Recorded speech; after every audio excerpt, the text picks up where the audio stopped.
ರೇಣುಕಾಸ್ವಾಮಿಗೆ ಇಷ್ಟು ಚಿತ್ರಹಿಂಸೆ ಕೊಟ್ಟು ಸಾಯಿಸಿದ್ರಲ್ಲ, ಸಹಜವಾಗಿ ಎಲ್ಲರ ಮೈ ಮೇಲೂ ರೇಣುಕಾಸ್ವಾಮಿಯ ರಕ್ತದ ಕಲೆ ಗುರುತು ಇದ್ದೇ ಇರುತ್ತೆ. ಅದೇ ಸಿಕ್ಕಾಕೊಂಡಿರೋದು, ಅದೇ ಕಂಟಕವಾಗಿರ್ತಕ್ಕಂಥದ್ದು ಇವರಿಗೆ, ಅದೇ ಕಂಟಕವಾಗ್ತಕ್ಕಂಥದ್ದು. ಚಾರ್ಜ್ ಶೀಟ್ನಲ್ಲಿ FSL ರಿಪೋರ್ಟು, DNA ವರದಿಯೇ ದರ್ಶನ್ ಅಂಡ್ ಟೀಮ್ಗೆ ಈಗ ದೊಡ್ಡ ಕಂಟಕವಾಗಿದೆ. ಆರೋಪಿಗಳ ಬಟ್ಟೆ ಚಪ್ಪಲಿಗಳ ಮೇಲೆ ರೇಣುಕಾ ರಕ್ತದ ಕಲೆಗಳು ಪತ್ತೆಯಾಗಿದೆ. ದರ್ಶನ್ ಮತ್ತು ಪವಿತ್ರ ಗೌಡ ಸೇರಿದಂತೆ 14 ಆರೋಪಿಗಳಿಗೆ ಈಗ ಸಂಕಷ್ಟ. ಇನ್ನು 3 ಜನ 302 ಹಾಕಿಲ್ಲ ಬಿಡಿ. ಬಟ್ಟೆ ಚಪ್ಪಲಿ ಶೂ ಸೇರಿದಂತೆ ಇತರೆ ವಸ್ತುಗಳನ್ನು ಸಂಗ್ರಹಿಸಿದ್ರು ಅಧಿಕಾರಿಗಳು.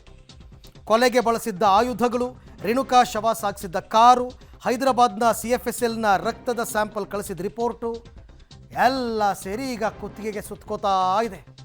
ಅವರೇನೋ ಖುಷಿಯಿಂದ ಇರ್ಬೋದು 14 ಜನ.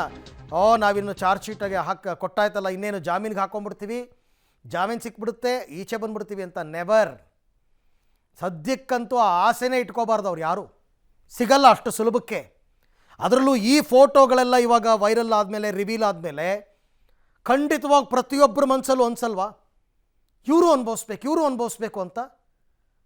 ಅದೆಲ್ಲವನ್ನು ಕೋರ್ಟ್ ಕೂಡ ನೋಡುತ್ತೆ ಜಾಮೀನು ಕೊಡೋ ಸಂದರ್ಭದಲ್ಲಿ, ಇವರ ಪಾತ್ರಗಳೇನಾಗಿತ್ತು ಅಂತ. ಇಷ್ಟು ಮಟ್ಟಿಗೆ ಹೊಡೆದಾಗ ರೇಣುಕಾಸ್ವಾಮಿ ರಕ್ತ ಇವ್ರ ಮೈ ಮೇಲೆ ಅಂಟಲ್ವಾ, ರಕ್ತದ ಕಲೆಗಳು ಒಂದು ಮೈನ್ಯೂಟ್ ಡ್ರಾಪ್ ಬಿದ್ದಿದ್ರೂ ಕೂಡ ಲ್ಯೂಮಿನಲ್ ಟೆಸ್ಟಲ್ಲಿ ಗೊತ್ತಾಯಿತು. ಇನ್ಫ್ಯಾಕ್ಟ್ ಸಣ್ಣ ಸಣ್ಣ ಕೂದಲುಗಳನ್ನು ಕೂಡ ಇವರು ಸಾಕ್ಷಿಯಾಗಿ ಎತ್ಕೊಂಡಿದ್ರು. ಈ ಕೂದಲು ಯಾರ್ದು ನೋಡೋಣ ಅಂತ. ಆ ಲ್ಯೂಮಿನಲ್ ಟೆಸ್ಟಲ್ಲಿ ರಕ್ತ ಇರೋದು ಗೊತ್ತಾಯಿತು. ಆಮೇಲೆ DNA ಟೆಸ್ಟ್ ಕೊಟ್ಟರು. ಆ DNA ಟೆಸ್ಟ್ನಲ್ಲಿ ಗೊತ್ತಾಗಿದ್ದೆ ಇದು ರೇಣುಕಾಸ್ವಾಮಿ ರಕ್ತ ಅಂತ.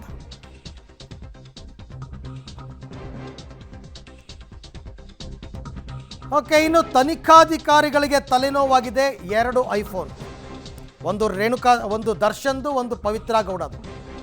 ಇಬ್ಬರ ಐಫೋನನ್ನು ರೀಟ್ರೀವ್ ಮಾಡೋದಕ್ಕಾಗ್ತಿಲ್ಲ. ಸೊ ಹಾಗಾಗಿ ತಲೆ ಕೆಡಿಸ್ಕೊಂಡಿದ್ದಾರೆ.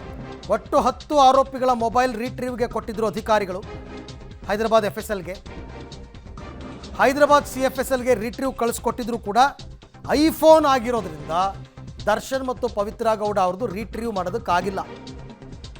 ಕೊಲೆ ಮಾಡಿದ ಮೇಲೆ ದರ್ಶನ್ ಮತ್ತು ಪವಿತ್ರ ಕೆಲವ್ರನ್ನ ಸಂಪರ್ಕ ಮಾಡಿರೋ ಶಂಕೆ ಇದೆ, ಸಹಾಯ ಮಾಡಿ ಅಂತ. ಐಫೋನ್ನಲ್ಲಿರೋ ಸೀಕ್ರೆಟನ್ನು ರಿವೀಲ್ ಮಾಡೋದಕ್ಕೀಗ ತಲೆ ಕೆಡಿಸ್ಕೊಂಡಿದ್ದಾರೆ. ಹಾಗಾದರೆ ಸಾಕಾಗದೇ ಇಲ್ವಾ?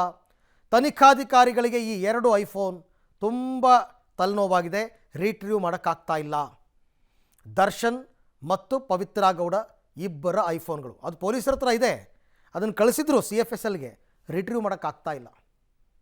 ಕಷ್ಟ, ಐಫೋನ್ಗಳಾದರೆ ಕಷ್ಟ. ಸೊ ಒಟ್ಟು 10 ಜನರ ಆರೋಪಿಗಳ ರೀಟ್ರೀವ್ಗೆ ಕೊಟ್ಟಿದ್ರು ಅಧಿಕಾರಿಗಳು. 8 ಜನದ್ದಾಗಿದೆ ಬೇರೆ ಬೇರೆ ಮೊಬೈಲು, ಇದಾಗಿಲ್ಲ ಅವರಿಬ್ಬರದು. ಅಲ್ಲೂ ಇನ್ನೊಂದಷ್ಟು ಕಥೆಗಳಿದೆ. ಹೈದರಾಬಾದ್ CFSLಗೆ ರಿಪೋರ್ಟನ್ನು ಕಳಿಸಲಾಗಿತ್ತು. ನೋಡಿ, ರೇಣುಕಾಸ್ವಾಮಿ ಪವಿತ್ರ ಗೌಡಗೆ ನಾವು ಒಂದಷ್ಟು ಫೋಟೋಸ್ ಕಳಿಸಿದ್ದ, ಚಾಟ್ ಮಾಡಿದ್ದ ಅಂತಂದ್ರಲ್ಲ, ಅದು ಕೂಡ ಇನ್ಸ್ಟಾಗ್ರಾಮ್ಗೆ ಕೇಳ್ಕೊಂಡು ತರಿಸಿದ್ದು.